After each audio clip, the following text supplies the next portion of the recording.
Hey guys, Mr. Larson back here. Today we're talking about 2.2.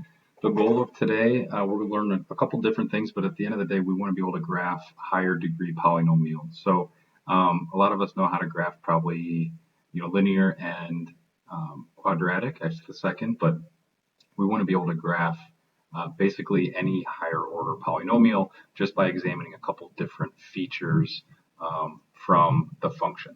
Okay, so first, let's take a look at end behavior. So end behavior means as x goes to negative infinity, what's happening to the height? Is it going up to infinity or down to negative infinity?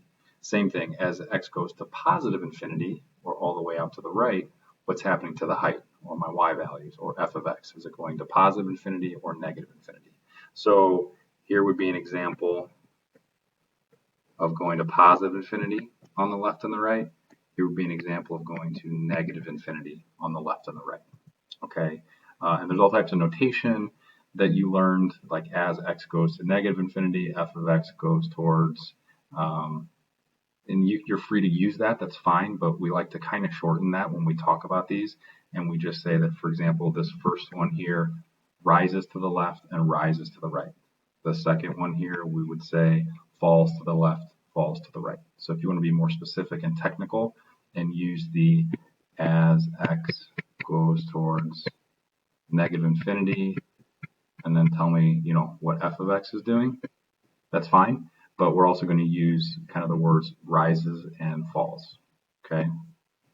So you'll see this cloud in the middle. And what that's signifying is we don't really know what's happening in the middle. That's not what we're looking at. We're just looking at once you get left and right of the middle of your graph, what's happening. So I might have a graph that goes up and down like 2 or 3 times, and then it gets to the end behavior on both sides. Okay. All we're examining is what's going on the outsides. Okay, so a couple examples of a graph that would rise to the left and rise to the right. Y equals x squared, kind of our most basic one. And I don't know, y equals x to the sixth minus x to the third plus 2. There's an infinite number of all these, right? So what's our rule? Well, our rule is I need to have a positive leading coefficient. And just to shorthand this, I'm going to call this LC. Okay, not like LC from Laguna Beach. You guys probably don't even know what I'm talking about with that, but LC, leading coefficient. Okay, so positive leading coefficient and an even degree.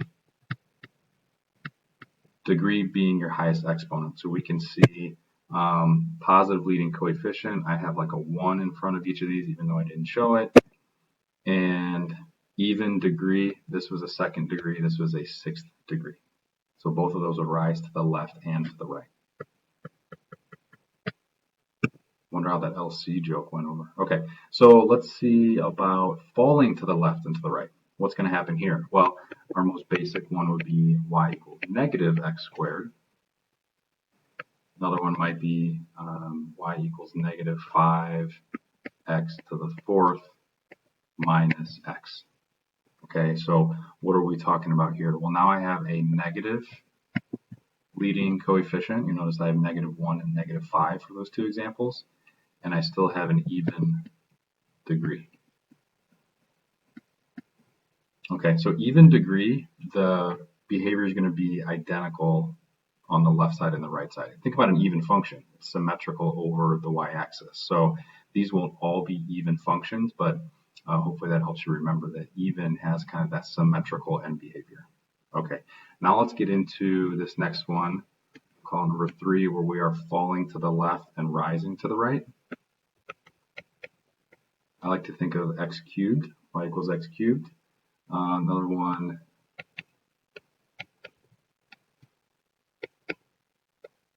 six x to the seventh plus 5. Okay. Actually, let me even change that. 6x plus 5, right? Our linear function. So what's the scenario here? Well, the rule is anytime you have a positive leading coefficient, odd degree. Okay, and then how about the opposite of that? What if I rise to the left and fall to the right? Kind of sounds like the Cupid shuffle, doesn't it? So maybe y equals negative x cubed and y equals negative 2x to the fifth plus 2. Okay, so now I have a negative leading coefficient odd degree. So if we think about it, the even degree means the behavior is the same on both sides. That kind of talks about your symmetry, okay, specifically of the end behavior.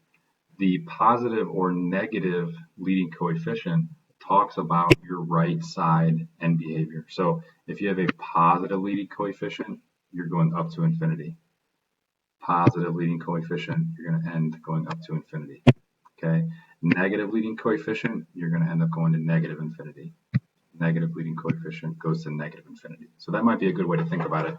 Even degree means it'll match on both sides. They'll both do the same thing. And then the positive versus negative leading coefficient just talks about your right side end behavior. Okay. Okay, next thing we'll talk about is the number of zeros and turning points.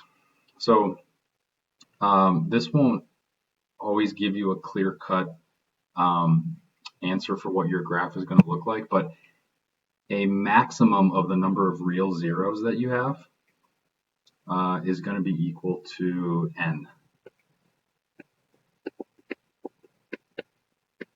What do we mean equal to n?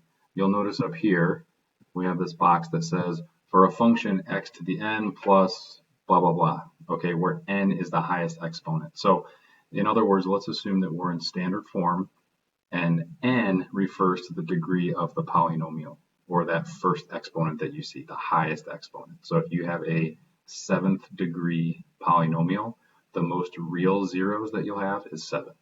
If you have a 13th degree polynomial, the most real zeros you'll have is 13. You could be less than that, and it'll decrease by 2. Like you could have, if n is 13, you could either have 13 or 11 or 9 or 7. It'll decrease by 2.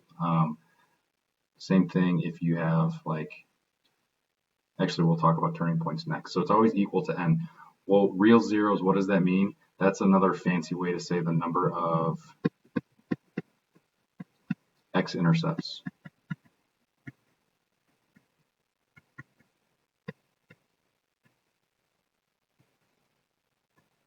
On your curve. Okay, if you have a real zero, a zero that is a real number, or a root that is a real number, that'll show up on your curve as an x-intercept. Okay. Now let's talk about turning points.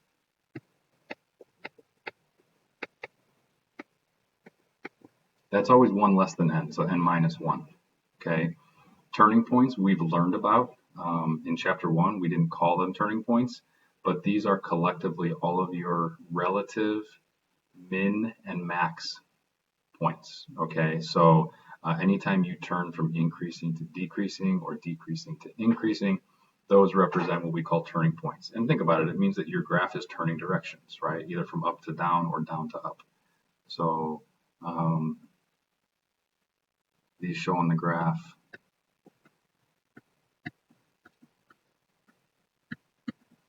as relative min or max. So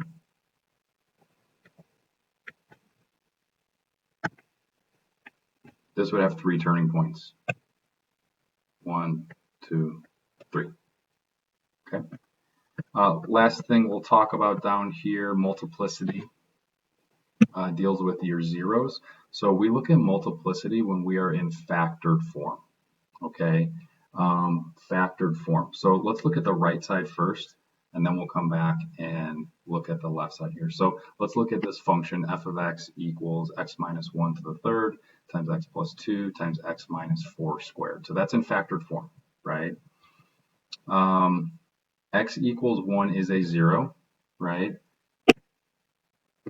X equals 1, that comes from that first factor. We can set each factor equal to 0, solve for your variable, and that identifies what your 0 is going to be. So 1 is a 0.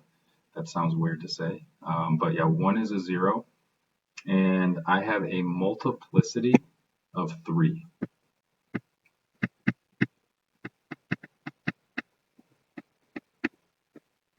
And what does that mean? Well, multiplicity of 3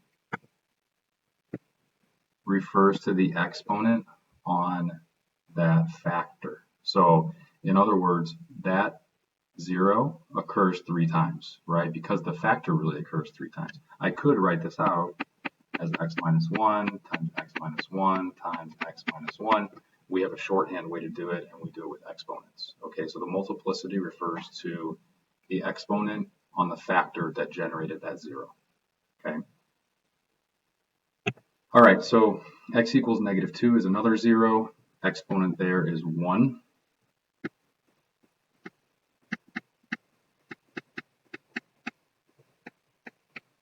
So that has a multiplicity of 1. X equals 4. That comes from x minus 4 to the second. That is a multiplicity of 2.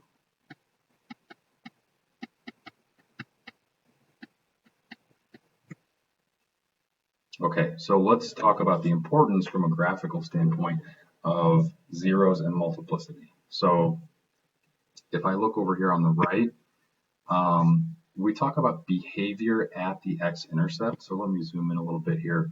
If you think about a parabola bounces, okay? If I have a parabola that has its vertex right on the x-axis, we say that it bounces, okay? It goes from downward to upward. It doesn't cross the x-axis. Think about if you drop a ball, it's going to hit and bounce up. The ground that you're bouncing the ball off of would be like your x-intercept. It's not going to go into the ground, right? It's going to bounce off the ground and go back upwards. So we see a bounce when I have an even multiplicity. If you have an even number, then you'll see a bounce. So for example, over here, I had a multiplicity of 2 at x equals 4. So if I was looking at a graph,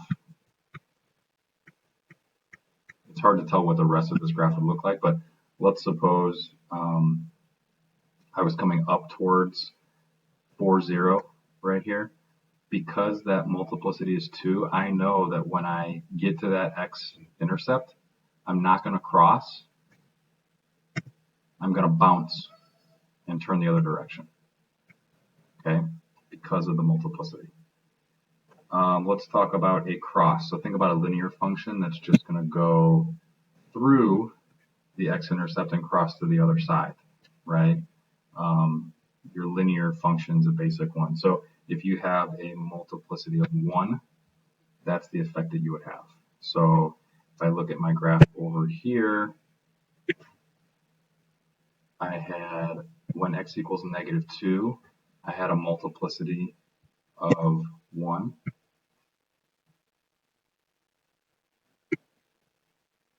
So let's see.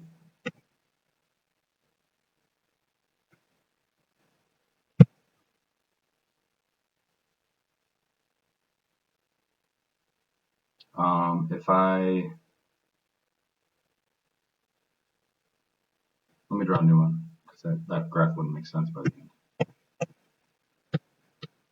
So if I had x equals -2, let's suppose I was below the x-axis approaching my x-intercept of -2. Because my multiplicity is 1, I would cross the x-axis, okay, because my multiplicity was 1.